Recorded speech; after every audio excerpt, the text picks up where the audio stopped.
the Great Resignation is based on two actual things. The first is intent to move.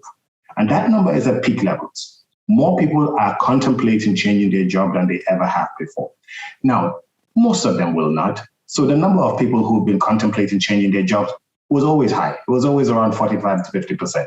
And now it's at 55%. So it is higher, but the Great Resignation, the language of the Great Resignation will imply, we've gone from 40 to 80%. That is not the case. But nevertheless, you move from 45 to 55, that's a meaningful jump. And that is going to translate into more people quitting their job, which is exactly what we're seeing in the numbers. In the US is ahead of the pack. I think we are lagging behind, and we might see similar patterns in Europe. In certain industry in Europe, we're already seeing it. You think of the service industry, you think of hospitality. They can't get people to come back. So many people who are taking a break, furloughed and so on and so forth, have realized actually that job was a terrible job. And when we look at what the drivers are of the decision to then actually take that step, not just think about it, but actually take that step, this is going to sound boring. It's the same things we've been spotting in the data for the last 20 years as well.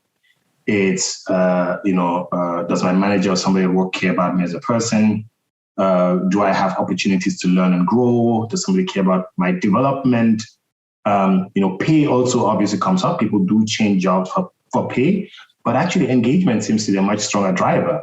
Do I experience leadership that makes me want to go the extra mile, take the next step? And when that is present, when that is present, what engagement does, it's almost like a buffer against the natural risks that come with going to work, which is there are alternatives, there are other jobs that might be more fun, your company might be a little annoying in this moment in time for whatever reason. The more engaged we are, the more resilient we are to everything else that's going on, and the more likely we're to be loyal. When we see engagement levels low, where we're seeing people actually leave, not just think about leaving, but actually leave, is where we're seeing the lowest engagement levels. And in particular, where people don't feel they have a manager who cares about them and their development.